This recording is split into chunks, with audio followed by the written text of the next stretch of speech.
Hello friends, आज हम पढ़ेंगे डॉक्टर गोविंद पारिक बुक का पेज नंबर 61। और इस पेज में टॉपिक क्या है? भग्न। भग्न को क्या कहते हैं? फ्रैक्चर। फ्रैक्चर भग्न आचार्य सुश्रुत के अनुसार 2 टाइप्स के होते हैं। एक होता है संधि मुक्त भग्न, संधि मुक्त भग्न, और एक होता है कांड भग्न। इनके भी अलग अलग टाइप्स होते हैं। तो संधि मुक्त भग्न के 6 टाइप्स होते हैं संधि मुक्त भग्न के, और कांड भग्न के 12 टाइप्स होते हैं।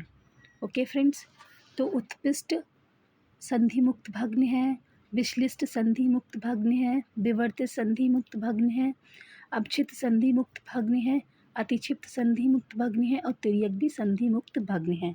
अब हम संधि मुक्त भग्न के जो टाइप्स हैं उनकी विशेषता देखेंगे कि क्यों उन्हें ऐसा कहा गया है। तो उत्कृष्ट होता है दोनों पार्श्वों पर पीड़ा, रात्रि में विशेष वेदना। तो lateral sides of the body में पेन होना और रात्रि में यानी कि नाइट में विशेष वेदना होना, एक्सेसिव पेन होना, ये उत्कृष्ट का लक्षण है। विश्लिष्ट मतलब होता है, विश्लिष्ट भग्न होता है संधि मुक्त भग्न, अल्प शोफ, थोड़ी सी एडिमा होता है, और निरंतर वेदना, सतत वेदना होती रहती है, कंटिन्यूस पेन होता है। विवर्तिक में है विषम अंगता। विषम अंगता मतलब अंग टेढ़े मेढ़े हो जाते हैं विवर्तित संधि मुक्त भग्न में, और वेदना होती है। अवक्षिप्त में संधि विश्लेष हो जाता है और तीव्र वेद पीड़ा होती है। अतिक्षिप्त में दोनों संधियों का दूर दूर हो जाना, दोनों संधियां दूर दूर हो जाती हैं। तिर्यक में अस्थि का एक पाश में गिर जाना, अस्थि का एक पाश में गिर जाना मतलब एक तरफ अस्थि झुक जाती है। ये है कांड भग्न। कर्कट भग्न कांड भग्न है। उभयता उभार, मध्य में भग्न, दोनों तरफ उभार होता है और मिडिल में फ्रैक्चर हो जाता है। अश्वकर्ण घोड़े के कर्ण के सदस्य भग्न होता है।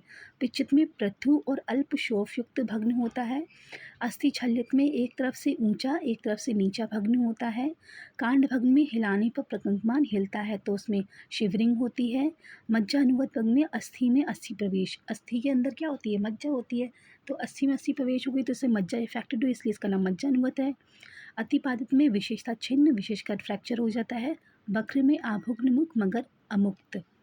छिन्न में एक तरफ से जुड़ा हुआ मगर दूसरी तरफ से पूर्णतः छिन्न, छिन्न होता है। पाटित में अनेक रेखाओं से युक्त, स्फुटित में सूक्ष्म पूर्ण व अधिमान से युक्त वर्ण, अधमा से युक्त भग्न।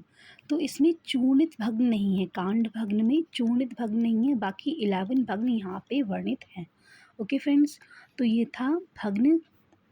संधि मुक्त भग्न देखिए, कांड भग्न देखिए, इसके अनुसार आचार्य सुश्रुत के अनुसार। Thank you guys, have an Ayurvedic day. Do subscribe the channel, hit the bell icon, comment, share and like. Thank you.